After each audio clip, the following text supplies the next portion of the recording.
Alkatība – neierobežota vēlme vairot personīgo īpašumu tērēt sabiedrības labumus. Vēl saka, ka alkatība nobeidz frajeri. Reiz pie mums uz 5 gadiem ieslodzīja kādu vietējo oligarhu. Mūsu valsts nav liela, tāpēc viņš nebija nozadzis daudz, ja salīdzina ar Krievijas mērogiem. Šī sensacionālā notikuma dramatismu pastiprināja tas, ka kā līdzdalībnieku uz 2 gadiem iesēdināja arī viņa dēlu. Es šo cilvēku labi pazinu. Redzot viņu sociālo tīklu videoklipos tik nožēlojami pēc gandrīz 20 gadu tiesvedības, ar ūdens pudelīti rokā konvoju pavadībā dodoties prom, es nolēmu vēlreiz parunāt par alkatību. Par to krupi, ka žņauc daudzus aktīvus un spējīgus cilvēkus. Parunāsim par alkatību no sistēmiskā viedokļa. Kad vēl nebija leduskapju, lai uzkrātu pārtiku, nebija naudas un citu vērtību, tad arī nebija iemeslu alkatībai. Kad radās pirmās valstis, bagātnieku un valdnieku alkatība uzplauka visā krāšņībā. Maz kurš no viņiem mira dabiskā nāvē, parasti viņus nogalināja radinieki, kas bija alkatīvi pēc bagātības un varas.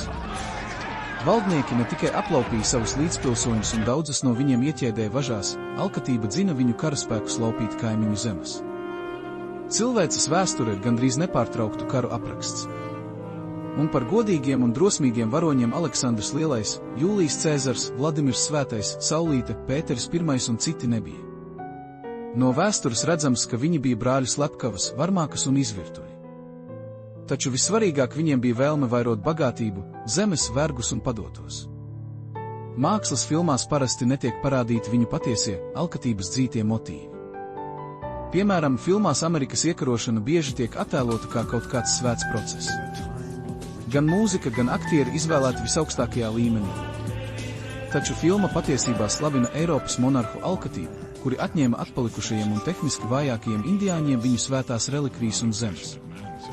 Karaļi un firsti šīs dārglietas lika uz savām sievām un favorītēm uz kakliem, slēpa tās lādēs. Pārsteidzoši, ka pāris kuģu ar dažiem simtiem konkistadoru spēja iekarot veselas Amerikas valstis. Tas tāpēc, ka katru no šiem iekarotājiem, pat vienkāršos kareivjus, pārņēma alkatība. Viņi karoja ar entuziasmu. Un viņiem vienmēr bija par maz, jo alkatība ir neierobežota vēlme. Alkatības motivēti monarhi sūtīja ekspedīcijas uz Indiju, organizēja krusta karus uz Palestīnu un citām zemēm. Tas viss bija tikai triviāls laupīšanas un cilvēku, veselu tautu iznīcināšanas akts, ja vien tie pretojās. Rezultātā līdz pat šai dienai Vatikāns un daži vēl palikušie monarhi tiek uzskatīti par vieniem no bagātākajiem cilvēkiem pasaulē.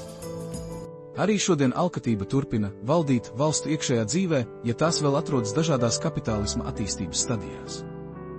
Alkatība dominē arī starptautiskajās attiecībās. Pasaulē joprojām ir valstis ar feodālo iekārtu, kur monarhu alkatības pakāpe ļauj viņiem nopirkt vienu vienīgu gleznu par $450 miljoniem. Šāda alkatības izkropļota uzvedība kļuva iespējama tāpēc, ka viņu valstis gadījumi pēc atrodas uz naftas atradnēm. Īpaši komiski alkatība izpaužas tiem, kas no dubļiem kļuvuši par ļoti bagātiem kungiem. Piemēram, dažiem bijušajiem padomju cilvēkiem ar viltu, kukuļiem vai spēku izdevies sagrābt miljardus. Taču tā vietā, lai izpirktu savus privatizācijas grēkus, radīt jaunas darba vietas, ieguldīt savās ražotnēs automatizāciju, atbalstīt kultūru, medicīnu, lai atvieglotu nabadzīgo cilvēku dzīvi, viņi pērk futbola klubus, pasūta ar vien greznākas jahtas un būvē milzīgas villas. Lai tikai visiem parādītu, cik viņi, miljardieri, ir gudri un vareni. Viss tas notiek uz to rēķina, kas salā ierīko naftas urbumus un velk cauruļvadus. Viņi arī valsts ir apkrāpti. Par to vajadzētu būt kaunam. Psihologi precīzāk varētu nosaukt, kādi kompleksi slēpjas aiz šādas alkatīgas uzvedības. Par kādu kultūru vai intelektu var runāt to cilvēku vidū, kas nonākuši Forbes sarakstu galgalī, ja viņi savā starpā sīvi cīnās par pirmo vietu. Viņiem viss tiek darīts izrādē, apskaudiet mūsu īpašo veikalu, ballītes un dārgo modes namu dēļ. Mūsu laiku varonis, patiešām talantīgais cilvēks Ilons Masks, tikai vienas dienas laikā kļuva par 9,2 miljardu bagātāks. Laba dieniņa izdevās vesela manas valsts gada budžeta apmērā. Interesanti, kas viņu bagātina tik straujā tempā. Tā paša krupja alkatības dēļ iegūt ar vien vairāk naudas. Vai arī tā ir misijas apziņa, vēlme padarīt visus Zemes iedzīvotājus laimīgākus ar ērtu interneta pieslēgumu no kosmosa un vēlme apaugļot ar dzīvību Mēnesi un Marsu. Ja nauda viņam ir tikai instruments šo mērķu sasniegšanai, tad Ilons Masks ir arī mans varonis. Alkatība arī mūsdienās joprojām nes milzīgu apdraudējumu dzīvības pastāvēšanai uz Zemes. Jau pagājušajā gadsimtā zinātniski tehniskais progress apsteidza ekonomiskās un politiskās attiecības, kā arī cilvēku vidējos izglītības, kultūras un apziņas līmeņus. Gadsimta sākumā lielākajā daļā valstu valdīja monarhi ar ģenētisku alkatību un tieksmi aplaupīt kaimiņus un kolonijas. Iznīcināšanas līdzekļi, pateicoties zinātnes atklājumiem, attīstījās daudz straujāk par cilvēku garīgo attīstību. Jau pagājušā gadsimta sākumā parādījās tanki, zemūdenes, milzu lielgabali un kuģi radiomilitāro operāciju vadībai. Tas viss ļāva nogalināt cilvēkus milzīgos apjomos. Otrā pasaules kara beigās, kad alkatīgos monarhus valstu vadībā nomainīja tikpat alkatīgi kapitālisti, viņi izmēģināja visefektīvāko ieroci – atombumbu. Un tad nobijās. Bet uz cik ilgu laiku? Pašlaik situācija ar alkatību pamazām mainās uz labo pusi, tā pakāpeniski samazinās. Tomēr joprojām pastāv alkatīgi baņķieri un militāru rūpniecisko kompleksu īpašnieki. Alkatības krupis joprojām liek viņiem pirkt valdības, saņemt pasūtījumus jaunu lidmašīnu, aviācijas bāzes kuģu, raķešu un kodolieroču ražošanai. Turklāt, lai gan ar jau esošajiem ieročiem Zemi varētu iznīcināt vairāk kārt, tiek izgudroti arvien jauni bioloģiskie, meteoroloģiskie, psiholoģiskie, kosmiskie, informācijas un vēl nezin kādi vēl ieroči.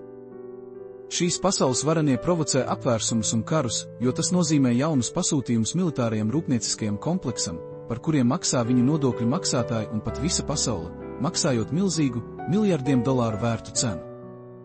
Piemēram, katra skrūve kara lidmašīnā maksā 10 reizes vairāk nekā tāda pati skrūve automašīnā. Peļņas kara ražotnēs ir milzīgas, un informācija par to tiek glabāta kā noslēpums aiz 7 atslēgām. Kam karš ir posts, tam citam māte mīļā. Cik gan vēl dārglietu var uzkārt bagātnieku sievām un mīļākajām?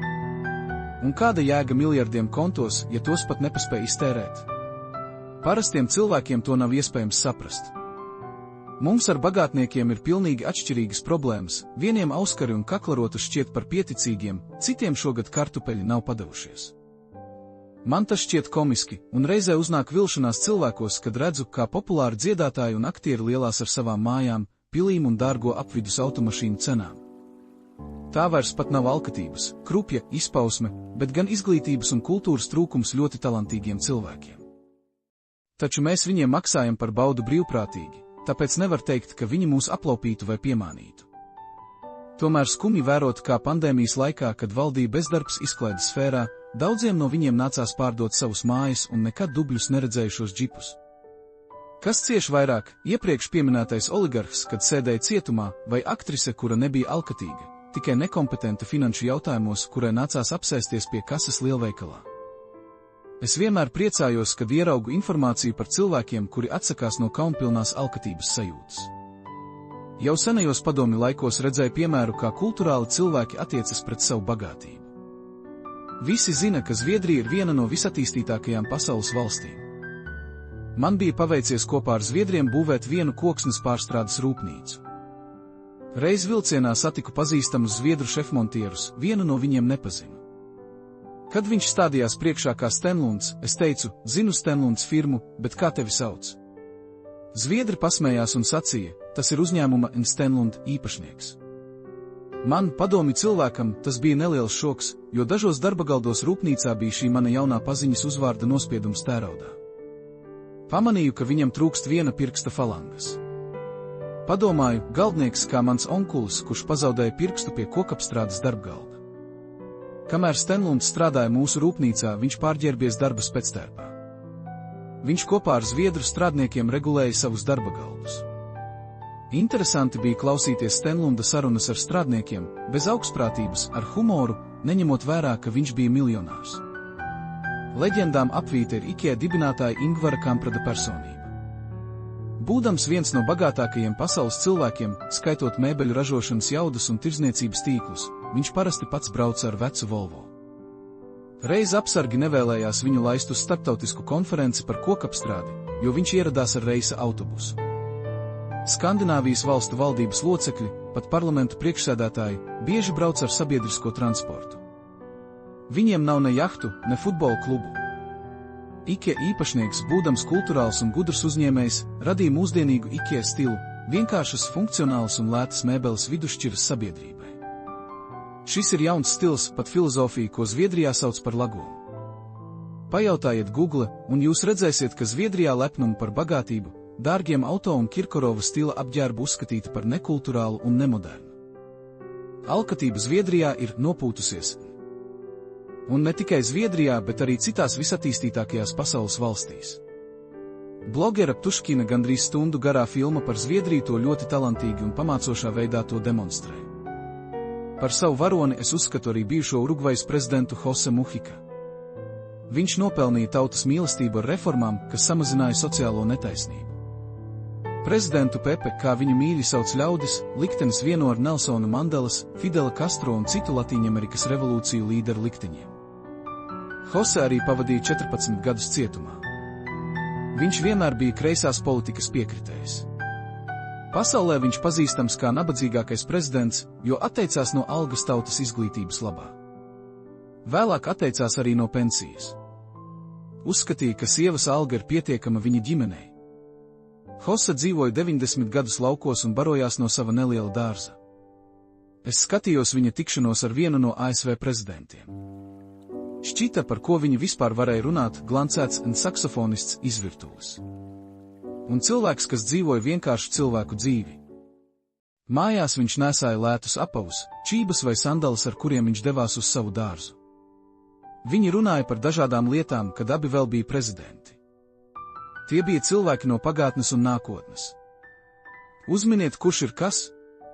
Meklējiet informāciju par nabadzīgāko prezidentu un ieklausieties viņa runās. Internetā bieži sastopami Jose Muhkas izteicieni, kas mudina cilvēkus domāt pareizi. Var arī izlasīt Henrija Forda biogrāfiju, kurš, būdams miljardieris, nesāja sava tēva mēteli un izvēlējās lētākos viesnīcu numurus. Varbūt tas bija ekscentriski. Taču arvien vairāk informācijas parādās par talantīgiem programmētājiem un blogeriem, kas ātri nopelnījuši miljonus un pieņēmuši iepriekš minēto lagomu dzīvesveidu. Daudzi no viņiem sākumā pirkuši villas, automašīnas, lidmašīnas. Viens no viņiem raksta: bagātība sāk mani nomākt. Vajadzēja nolīgt īpašumu pārvaldniekus, kas mani apzaga. Tas vēl vairāk nomāca. Tad blogeris nolēma visu pārdot. Nopirka 2-stabu dzīvokli Bulgārijā, apprecējās. Jūtas brīvs un laimīgs. Naudu ieguldīja labdarības fondos. Nekas viņam netraucē radoši strādāt. Daži programmētāji un blogeri dzīvo un strādā uz nelielām buru jahtām. Internets ļauj strādāt jebkur un ceļot pa pasauli ar prieku, neuztraucoties par bagātībām vai to aizsardzību. Alkatības darvas mucāts ir arī muca medus. Nevis medus karote.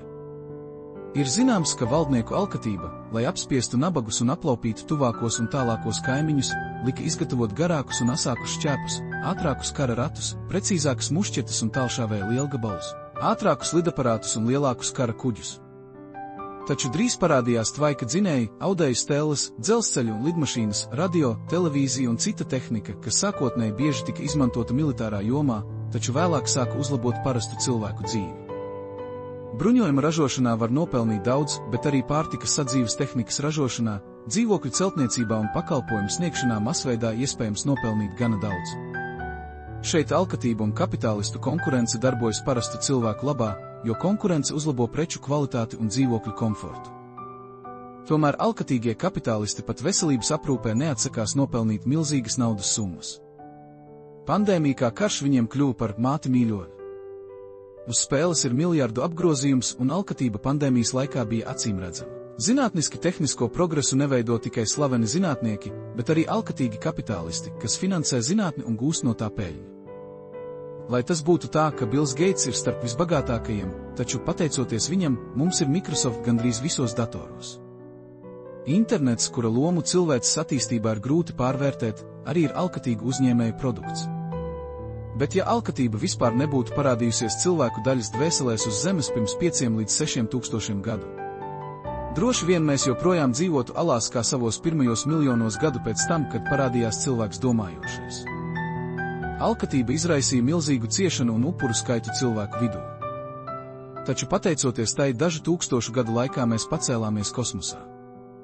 Dabas likumi aktivizēja alkatību mūsu ātrākai attīstībai, lai mēs ātrāk izplatītu dzīvību uz atdzisušajām tuvējām un tālākām planētām.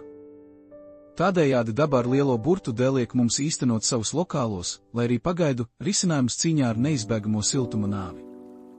Visticamāk, līdzīgi alkatības scenāriji notiek arī citur visumā, kur pastāv līdzīgi Zemē apstākļi, lai rastos dzīvība. Tas jau ir cits sarunu temats. Es nesaku, bravo alkatība.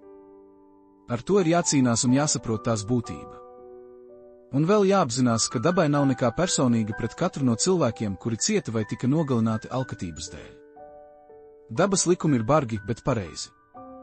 Priecē tas, ka cilvēku pasaule tagad sasniedz plato, attīstībā, alkatība samazinās un parādās jauni, intelektuāli stimuli cilvēku dzīves uzlabošanai.